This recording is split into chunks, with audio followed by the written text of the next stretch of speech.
ရေးကြီးစနာရီလေးစက္ကန့်နဲ့မိနစ်လက်တစီချက်ပေါ်အသာစီ၍အသာမချလောကရဲ့ဘော်ဒီယာများငေါဟာတိုက်ရဲ့ခဏကတော့ပွားရတာမောလာဖို့သဘောဆိုတာပြောလိုက်တော့ရှေ့လျှောက်နောက်လိုက်ကပဲမျောလိုက်တော့မလက်ပြောက်အိမ်မက်တရေဆိုမျောလိုက်တော့မခု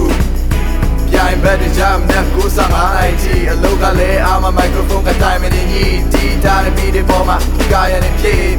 လေးသွားမငိမ့်ညောင်းတဲ့ပန်းစင်တွေတွေ့ပြီးခဲ့တဲ့ဖြစ်ပြတဲ့နေစားထားလိုက်ပါတော့မားခဲ့တဲ့မားရှိတဲ့ကောင်းစားထားလိုက်ပါတော့အဖိုးဘွားတွေကြိုက်တဲ့မျိုးတွေကသားမိုက်ပါပေါ်သူမဲမဟုတ်လေဝင်ပလေးစားများလိုက်ပါတော့ဟာနေ့ကိစ္စတွေကနေရတော့ကနေ့တွေလာတွေတားချနိုင်တာတေးရပါရင်းနေပတ်တွေပြစ်တာတွေကဝေဒနာပါအပြုံးမပြတ်ပဲရုံထွက်ဖို့တော့မဖြစ်ရမလားလောကဘောရမမြဲတာတော့ငါသိတယ်ပြောပြတဲ့မောချရင်းနဲ့ဘဝဟာအနာပြီးခဲ့ဟောကြများတဲ့လောဘနဲ့ညာမိလဲ